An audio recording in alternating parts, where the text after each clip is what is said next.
So we will start with the Q&A. So the first question that we have received, there are some questions that we have received in advance. So I'll just to save time, so I'm just gonna read out the first question, Dr. Byrd, if that's okay.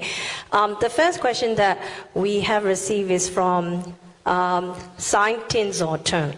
So his question is that, is peace possible for Myanmar? What are the challenges to achieve positive peace? What is the pressing challenge? How much? What are the urgent needs and potential solutions for Myanmar? How NUG can improve its diplomatic relations with superpowers such as China, India, Russia? Thank you. Sorry, there are so many questions.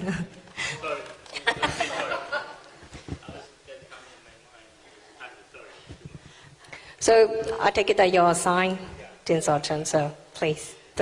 Well, like I said, cooperation is key. Cooperation, and also, getting the communication, right? Coherent communication. And for China, right? China is, Myanmar people has always had negative perspective of China throughout the history. But this is the one time they have great opportunity to come to the people's side instead of siding with a group that 90% of the people hate, right? And that will further cement their hatred, and that would not be good for long term doing business in Myanmar, right? So helping them understand that is also a good way to do it. So from Australia perspective, right, you don't need to go against it. Hey, China, this is a great opportunity for you to come to the people's side and be people's friend, right? Because 90% of the people want democracy. Because at the end of the day, democracy is the natural antidote against, China domination in Myanmar. Because under, democracy, China, they were able to negotiate thanks to Sean Turnell, Dr. Sean Turnell here, thank you.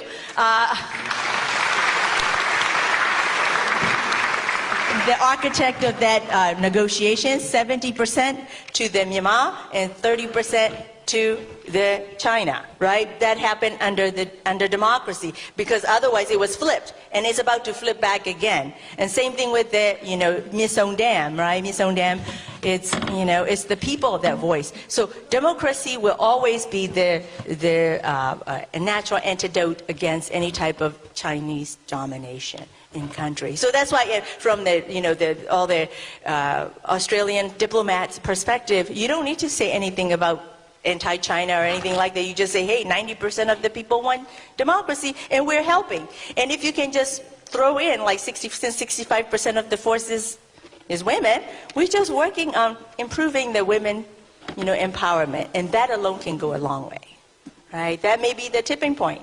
That may get us to the tipping point, yeah.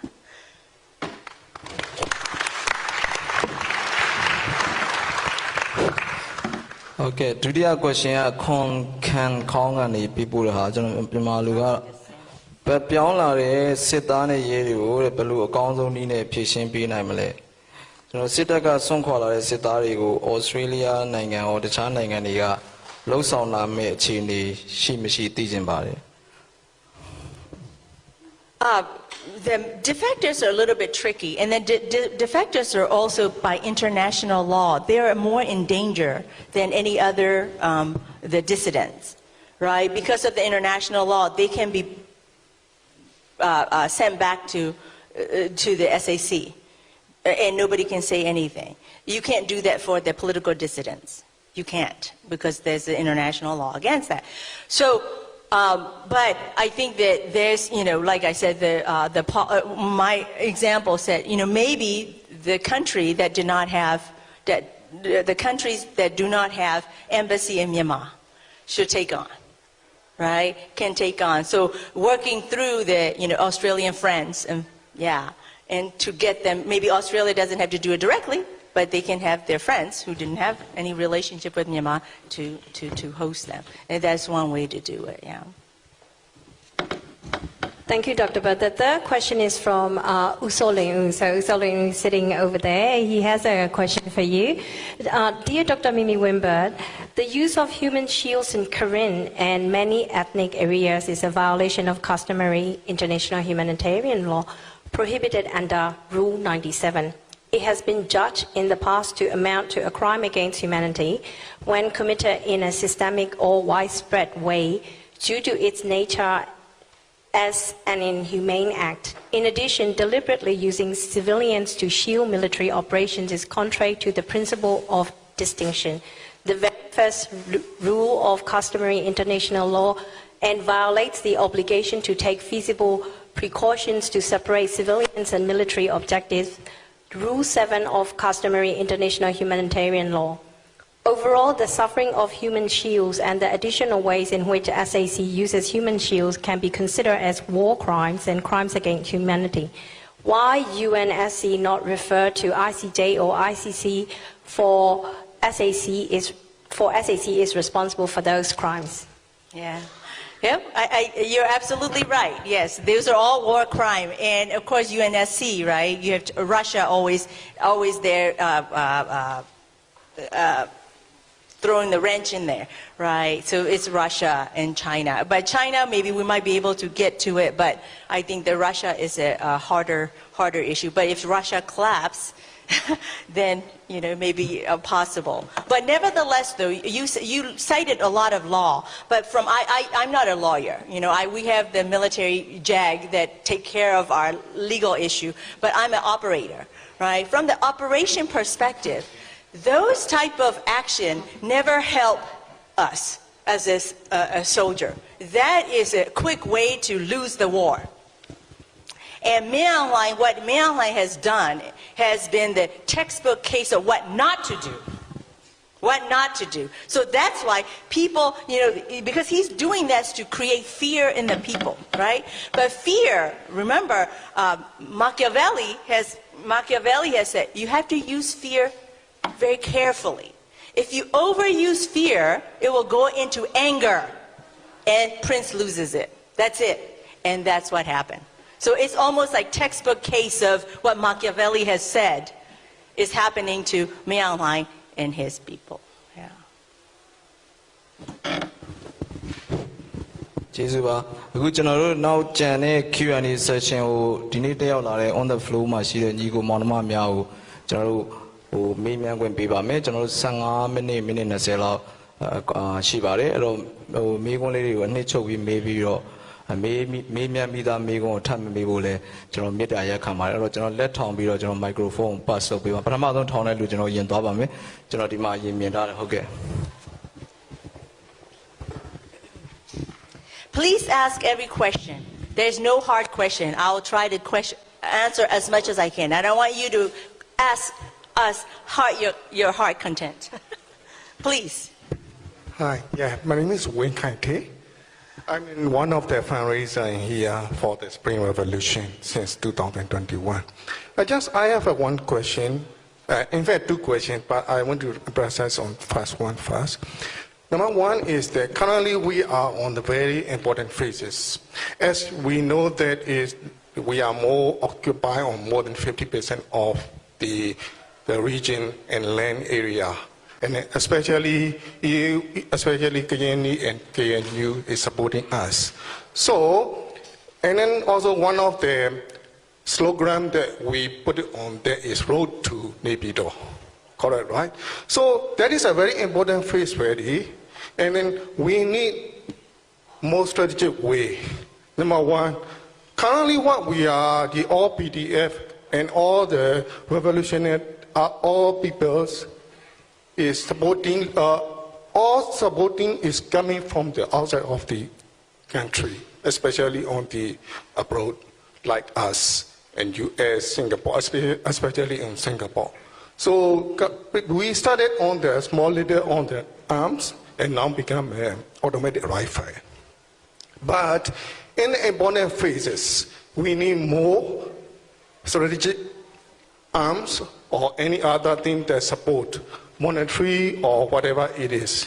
But when the revolution is longer term, 2.5 years, supporting and the fundraising are slowed down, go.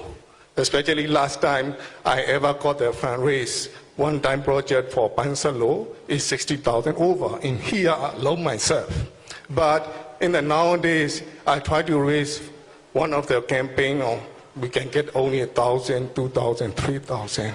So my point of view is, yes, my point of view is, what is your view or what is your suggestion, advice to get more support to go into the next level or next phase from any other levels, not only from the Myanmar and any international level? Strategic communication.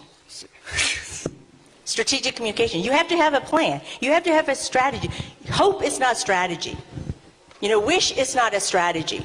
Strategy is about coming up with understanding your audiences and then coming up with the plan to communicate.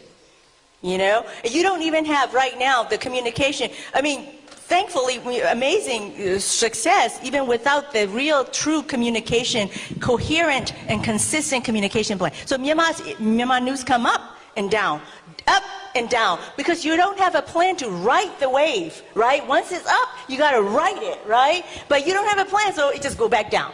Whereas Ukraine, they ride it because they have a plan. Right? They have a plan, and they have, if you want that, because every win on the ground, right, the military win has to be amplified and translated into political win. To the degree you can't do that, if you can't amplify that, you have to fight a lot. But if you make one fight, one win, and make it into something bigger, then you don't have to fight as much, right? But that comes with the strategic communication plan. So when we do the operational planning, from the very beginning, we have the strategic communication plan together with the regular military planning to go with it, right? So we need a strategic communication plan for the revolution. Thank you, Dr. Byrd. You said you have one more question. No, I have another one. There's another one.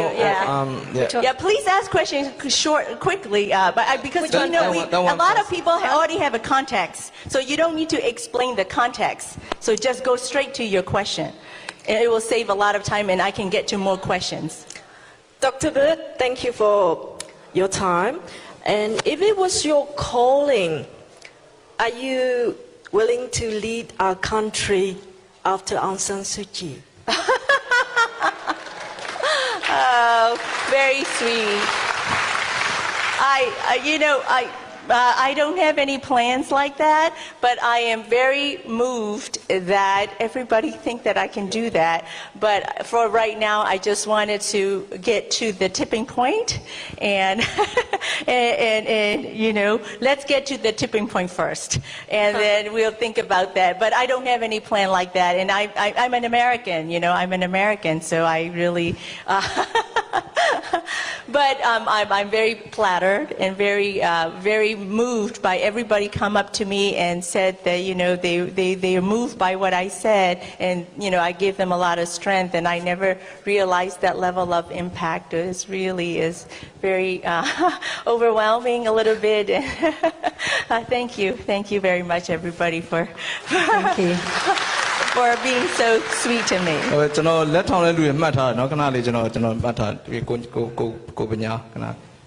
Dr. Byrd, thanks for giving me a chance to answer the question. I just only one question. I just really want to know.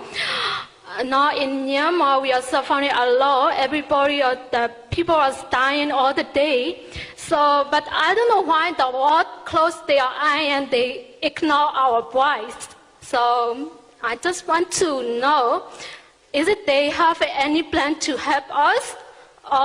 They just want to ignore their voice. Yeah.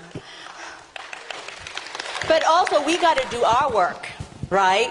They are not going to automatically know what's happening in Myanmar. We have to be able to tell them, and that's why I have been advocating for consistent, coherent communication plan. We call it in the military strategic communication plan. That means you got to prioritize it. You got to put resources to it. You know, many times people want to donate for weapons, but they do not want to donate for phones, right? So really, we really need to put a lot of, we have, when it's come to strategic communication, right, one of the way is like social media, international media, traditional media, a word of mouth, right, in you know, the diplomatic circle. But, you know, especially for social media, we have young people here, a lot of them. So please utilize them and ask them to, you know, help, right? So the old people like us, I can't even get my Instagram work. I don't even know how it works, you know? I can't get to anything. So, you know, they are also our resources, and we need to put them, again, in people, young people in the every level, in the planning level, right? Strategy level, execution level, all of that. Please utilize the young people. They have something to teach us really in this new environment. We have to stop thinking the socialist model. We have to stop thinking Napier model. We need to be more, you know, more flexible in thinking. Yeah. Thank you. Okay, goညာနာ Okay ကျွန်တော်တို့ Q&A ကိုကျွန်တော်တို့အချိန်နည်းနည်းပို့ပေးပါမယ်เนาะအားလုံးကျွန်တော်တို့ fair ဖြစ်အောင် Okay ကျွန်တော်တို့ဥစားအနှစ်ချုပ်ပြီးတော့မေးပေးပါဟုတ် I think you just start talking and then it's voice activated. For your time. There you go.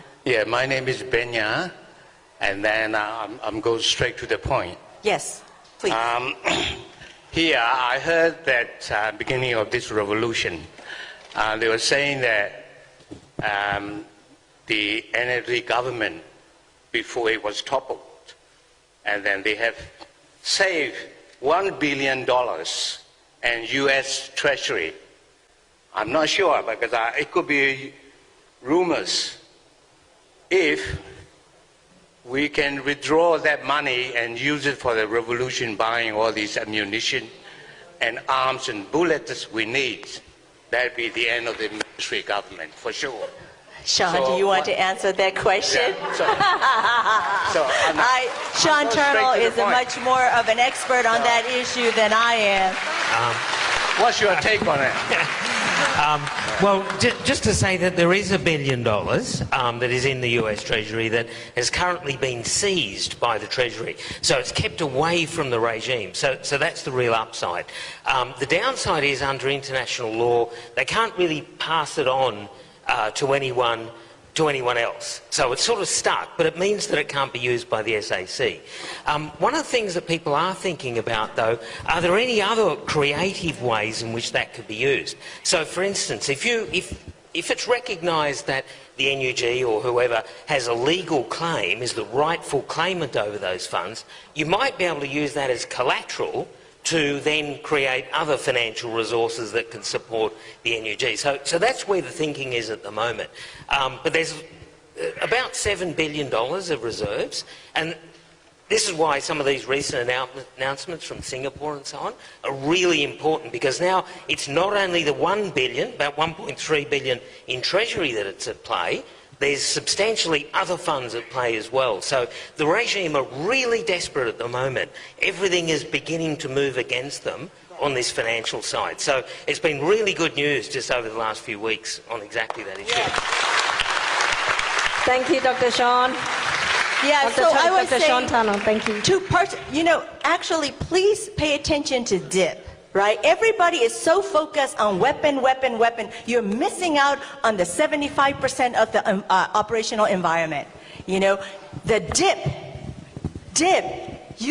that has what is shown as a success, right? And the battlefield win is nothing unless you're able to amplify it and turn it into a political win. Right? Because if it was the true, in the 70 years, EAO has been fighting, and they have won many battles. They couldn't move, right? So you have to amplify it. So yes, at the beginning we were focusing on armed struggle, but we have shown, because like military said, military is collapsing on its own, right? So we need to focus on DIP. Put put our resources toward dip. ဟုတ်ကိုမျိုးမြင့်ပြီးကျွန်တော် test We have test a nextပြီး question. Good evening, Dr. Byrd. I'd like to ask one question. Apparently, we heard from the media regarding with the from what's called Bonaga versus from Ambodi Uyimon. They have a lot of arguments. Like different visions. We all, as a supporter to a country. By myself as well, we are a bit confused, as what they're going. So, would you like to make any your own perspective and in a positive encouragement to understand all our supporters from overseas, because we don't know what's going on inside, and we are confused to support, and it is not good for us, for all of us to win the revolution. Thank you.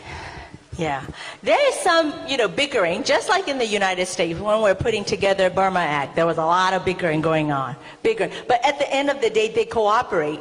And so, as long as we are seeing them cooperate together, that's what's key.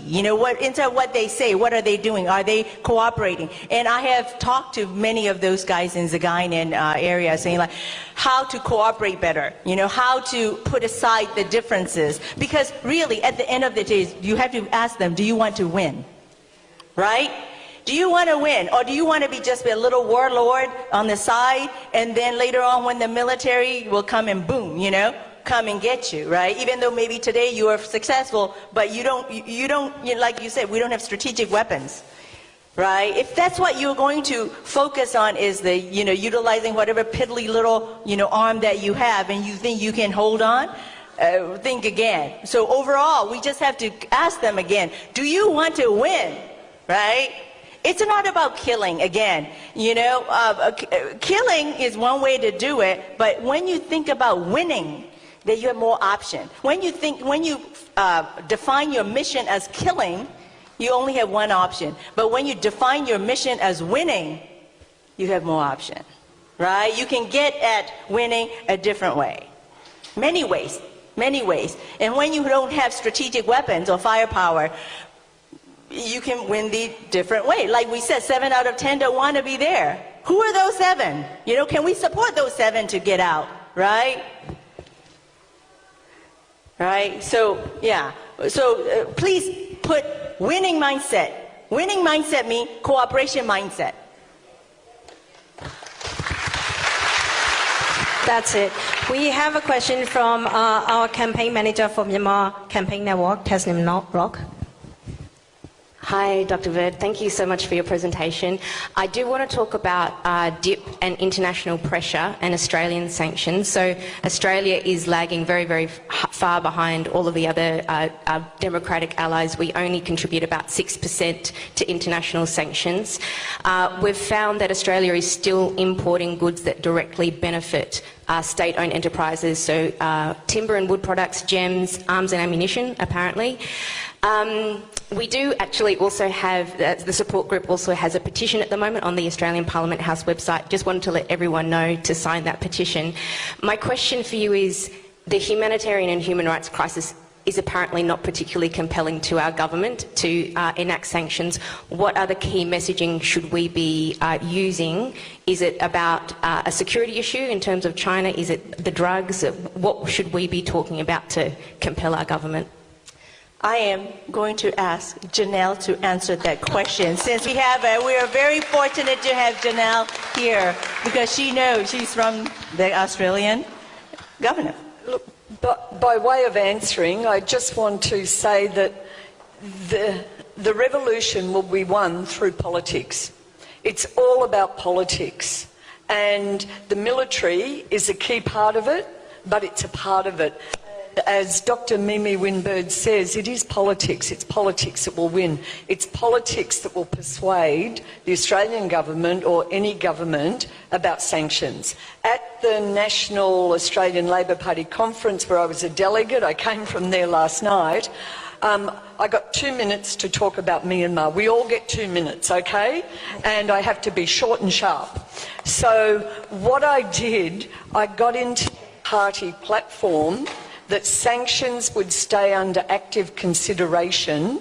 They won't ever name anybody in the platform, and I get that because you'd be naming everybody all over the world, but I got commercial entities inserted, and I meant the MFTB and the MICB, and I mentioned their names and I mentioned Mogi, okay?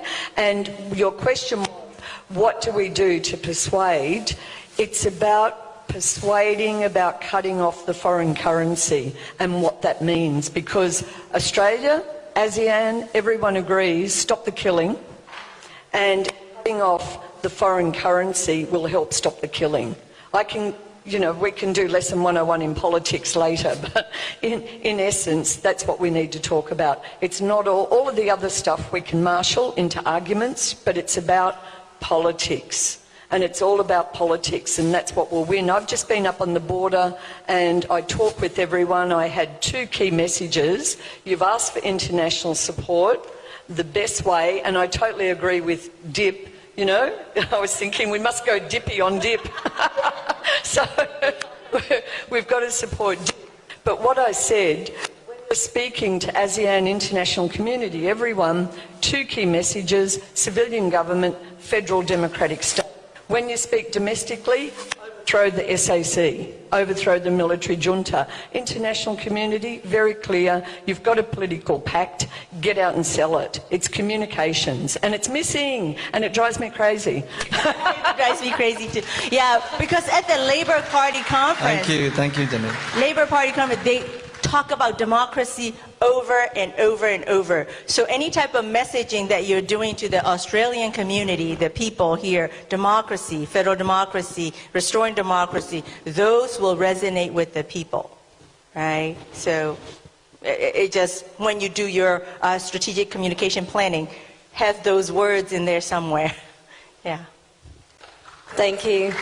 So just a reminder to everyone in the room, we also, just as Tess has mentioned, we have a petition that is happening, so there's a QR code here. So one job for you before you leave today is to scan that QR code and sign this petition, which is very important because we want to cut off the revenue, foreign revenue flow, the dollar flow to the SAC. So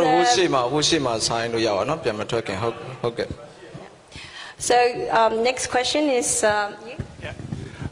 My name is Kun Kam Kao, and thank you for your presentation, Dr. Byrd. I do believe in your deep as well. Especially, I'd like to talk about defections and desertion.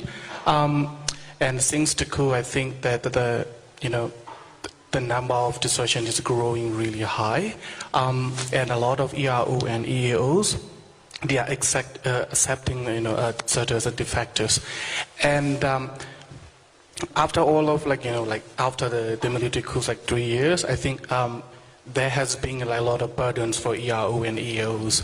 So one thing I'd like to know is while supporting and encouraging desertion and defection is a really good thing to do for the revolution, but how should we also reduce the burden for the EAOs and EROs who are accepting deserters, defectors? At the same time, what should be done at the policy level as well? Thank you.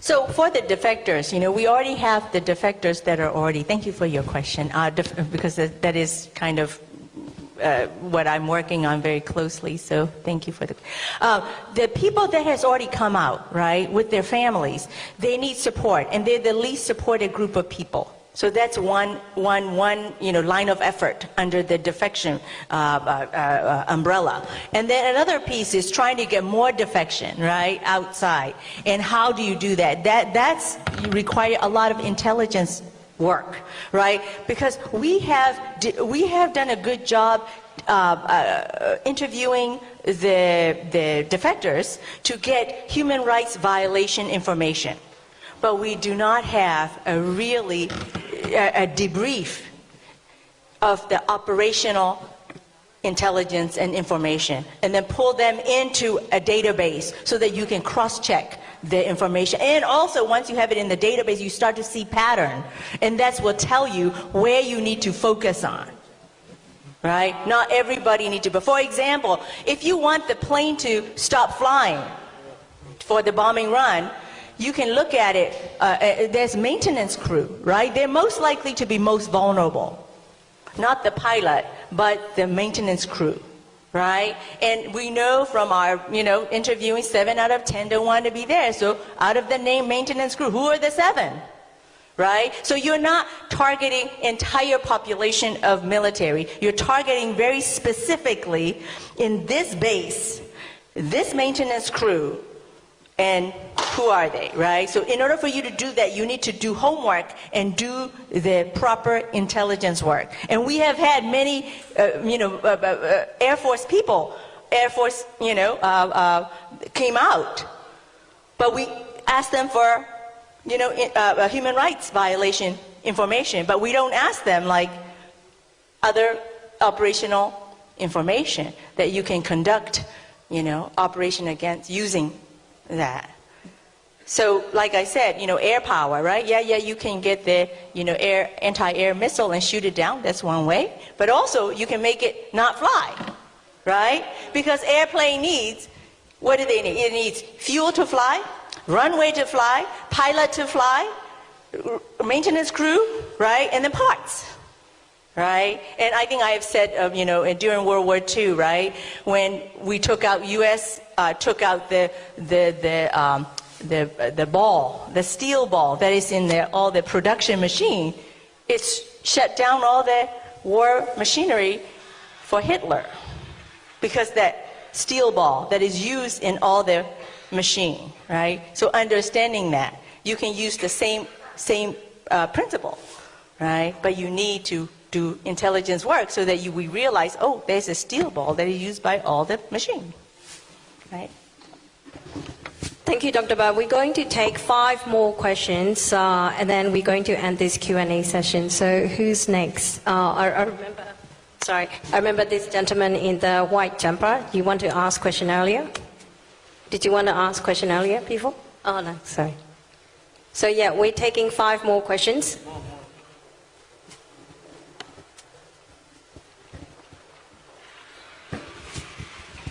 Hello, thanks for your time this afternoon. So my question is a bit of 2-part question. The first one is strategic communication. So how are we implementing that strategic communication? And what is the role of Australia to play in that part? And the second one is the topic. So for example, in the case of Ukraine, we hear on social media about the topic, and they are very close communication with UK in particular, along with US and other parts as well. So what will be the topic for Myanmar to discuss? For example, you have mentioned the interest of the China trying to get to the Indian Ocean. So that will be one of the topics. So are there any other topics that we can communicate to the international community? Thank you. Like Janelle said, right? Democracy, right? Democracy. If we want regional stability, we got to connect regional stability to democracy in Myanmar, right? Because when Myanmar was a democratic country, even though it was a little bit, but it was more stable than under the military. Under many years of military, right? They always conduct all these operations and all these people flow, creating all kinds of instability. So being able to connect Myanmar democracy and the regional stability is, I would say, is the key. And Ukraine has done a really good job from the very beginning. They had before they go to war, they had the strategic communication plan. They wanted to brand the Ukraine, struggle. They want to brand the Zelensky. Actually, we look at Zelensky plan as the textbook case of how to utilize strategic communication to in conflict and war. Yeah.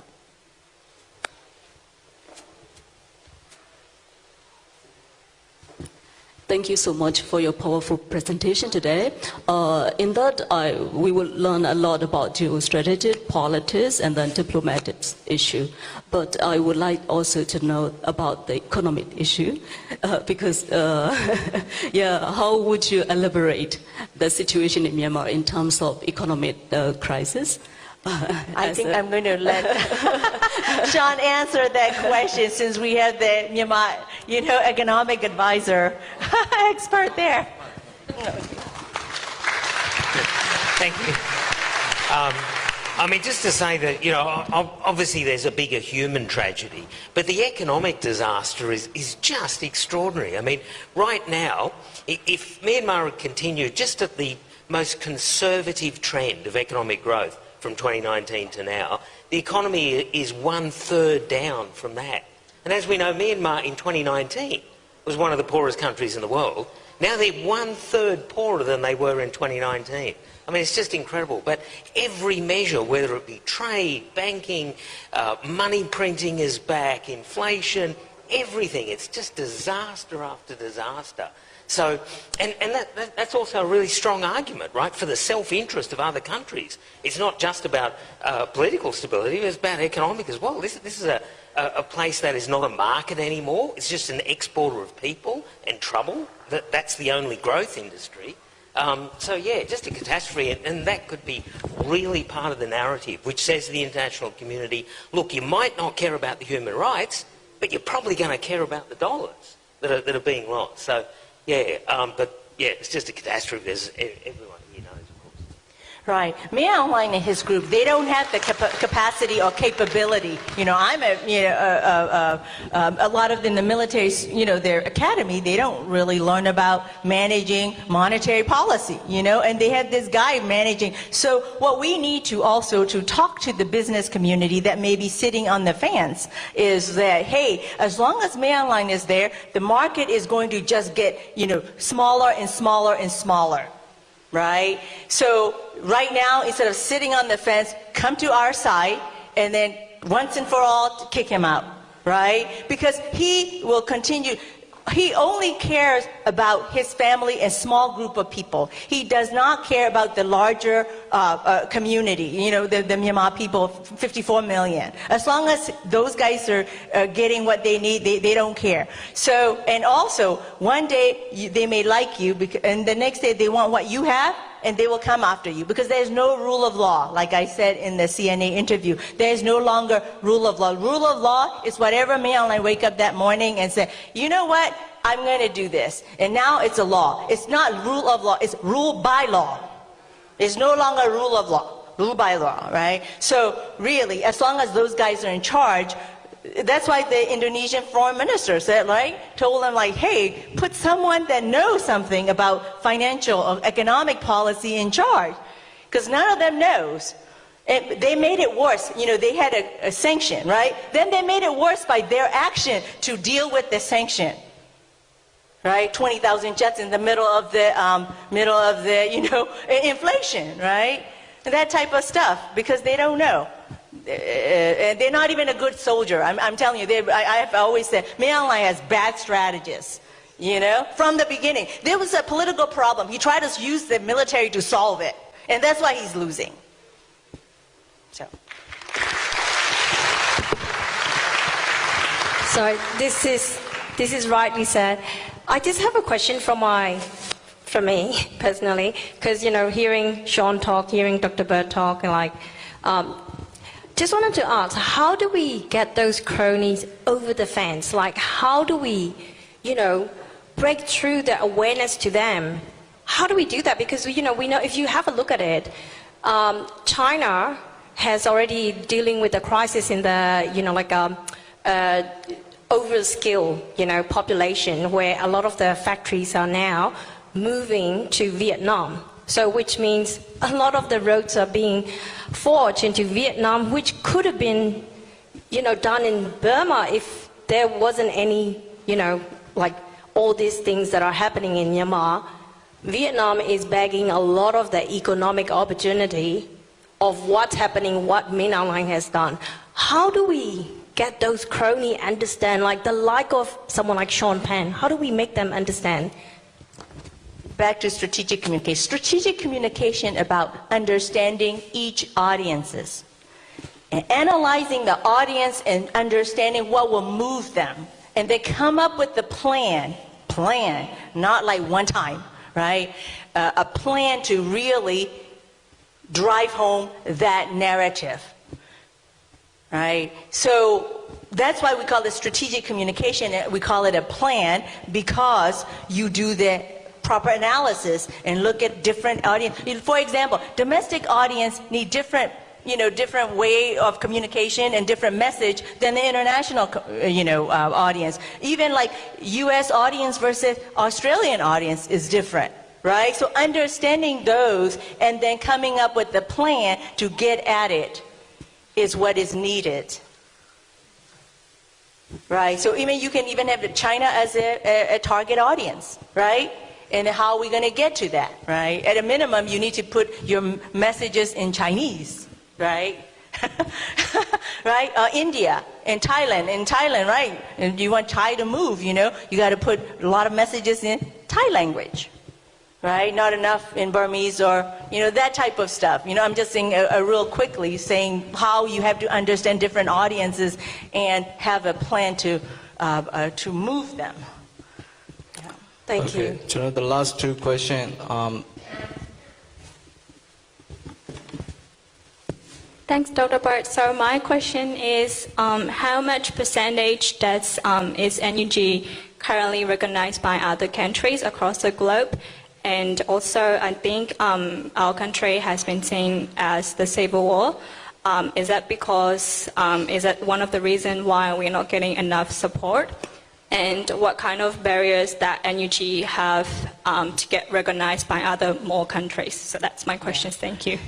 We need to scratch the word civil war to describe Myanmar. It is not civil war. It is not about two communities fighting each other. It's about entire Myanmar people, 91%, fighting against this cartel, right? The organized criminal gang. So it is not about civil war. And many times when you describe a civil war, no country wants to get into the middle of the civil war. See? So that's why back to communication. You got to get the communication right so you can always describe the Myanmar, what's happening in Myanmar in a very coherent way and consistently. Right? So sometimes people call it civil war, sometimes call it revolution, resistance, all kinds of, so it doesn't stick, right? So you have to have, again, a communication plan. And I want everybody to delete the word civil war from your vocabulary to describe Myanmar. And sorry. Okay, ဒီမှာကျွန်တော်ကိုညာနာပြီးကျွန်တော်တို့ဒါconclusion ကျွန်တော်လုပ်လို့ရပြီထင်ပါတယ် Hello. Very glad to see you here again. I noticed because you are the good leader for us. Now I find out the ASEAN and the UN also they are like the open or write it out their statement and then close the door. Decision like the decision for our country. Very useless for us, for our people. They care day by day and they bomb him everywhere. So, for example, like they say, Africa, a lot of people there tell them. Later on, UN said, "Oh, very sorry, very sorry. No, we are not too late for this situation for our people. At this time, we had the duty. So I want to ask the question is, you are the lead, the people." And then you have the plan to be there like this, deep. Yeah, I accept it. Defection, international pressure, people support. But international pressure, we need it. We need a good team. Do you have the plan to form the team to lead our people? This is my question. Thank you very much. Thank you. I've been promoted. That's a good question. We all want to know. So I want to say, right, the international pressure. I think the international, even ASEAN, as much as ASEAN 5-point consensus isn't working, but they have they have suspended, MieMie from coming. I mean, he wants that.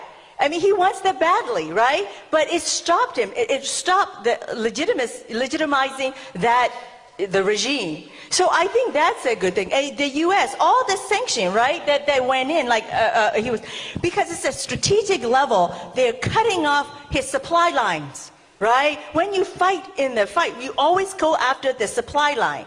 Right? And that's why also the studies show that international pressure, not support. See, international pressure. But I will tell you, because I look at a lot of NUG, a lot of group, right? Whenever they come and talk to me, all men showed up. Right? But we know from the 65% women. You're not utilizing the 100% of what we have. The smart power that women have, it's not being funded. It's not being funded because they don't get to the decision maker level. So until you have utilized everything you have, you don't have the right to ask for the international community to come. Use what you have. And I tell you, if you use everything we have and cooperate, we can get to the mass. We don't need international people to come in. As long as they continue to do sanction, shut down any type of, supply lines for MieMie, right? So utilize what we have, and we have a lot of smart power. The diaspora, amazing. You guys are awesome, right? You inspire me. You inspire, like I said, the 81-year-old, their uncle 82, auntie 82, she's there. It's a generational fight. From the old to the young is there. But you have to utilize that. You can't just have men making plans and decisions, right? Then you don't have the understanding of entire operating environment. For example, I mean, there's a example in Iraq, right? There's a military. We go into the villages and patrol, and this one village, we decided to not like the Marines, decided to build a little well. Because the women has to go far away to get the water, so we want them to be comfortable. But somebody keep on blowing up this well, and we don't know why and why. So we keep on rebuilding it, but they keep on. Then one day the Marines had a woman journalist came along with them, and then she saw all these women went away because in their culture women stay separately from men, and so the journalist went along, followed the women, and the women pulled the journalist and said, "Stop building the well in our village because that's the only time they can go away from their husband to get water." So they're the one that's blowing that up. So not having women in their team, they were blind to the operating environment, right? So I'm telling you, I have interviewed many women and many men in the front line, and women really has their own perspective, and that may be your secret sauce to winning, to get to the tipping point. So utilize your personal. We don't need outsiders if we use everything we've got. Here. Okay, ကျွန်တော်တို့ကျေးဇူးအများကြီးတင်ပါတယ်ကျွန်တော်တို့အများကြီးပြည်သက်ဘက်ကလည်းမေးခွင့်ရတယ်ကျွန်တော်တို့ဒီဘက်မှာလည်း program လေးနည်းကြံသေးလို့ကျွန်တော်တို့ conclusion တကယ်လို့မေးမယ်ဆိုလို့ရှိရင်အမကိုတိုက်ရိုက်မေးလို့ရတဲ့ channel တွေရှိပါတယ်တချို့မေးခွန်းတွေမေးမယ်ဆိုလို့ရှိရင်เนาะဟုတ်အဲ့တော့ကျွန်တော်တို့နောက်ထပ်အစီအစဉ်နံပါတ်9ရာကျွန်တော် CRPH NUG support group New South Wales representative Dr. Lion Chua နေပြီးတော့ကျေးဇူးတင်စကားပြောကြားပေးဖို့ကျွန်တော်တို့ဖိတ်ခေါ်ပါတယ်ခင်ဗျာ Dr. Cho will now deliver a speech of thank you to Dr. Byrd. Thank you so much, everyone, and good afternoon. Very, very good weather, very, very good mood, and very, very well cooperative with Speaker Professor MieMie Byrd from America. And also we have a guest of honor, MB Janelle Stuffins, and also Professor Shantana. So all these big names, one is from the military from America, giving the best advice for our Spring Revolution. Also from the MP Janelle Stuffins, recently this week in the Australian Labour Conference given the motion for us for Burma democracy fighting to support by Labour Party.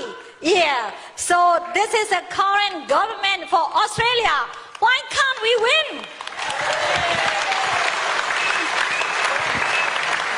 Also, very well-known Professor Sean Turner have a very, very sharp brain about the economy, and here sitting and giving the best advice for our Burma future democracy.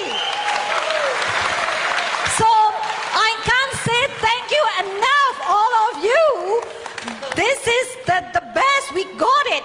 And also look at that, all of your guys, very enthusiastic, very active, very, very much tireless, with great effort, fighting for our country, restoring the democracy in Burma. Why can't we win? I would like to say thank you, everybody. And I want to conclude with, we must win. We must win. We must win. Thank you so much.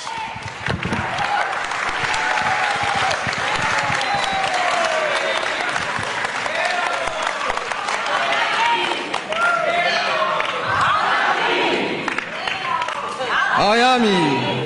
Okay, ကျေးဇူးအများကြီးတင်ပါတယ်ဒေါက်တာလိုင်းကျော်ရဲ့မိန့်ခွန်းပြောကြားသွားပေးတဲ့အတွက်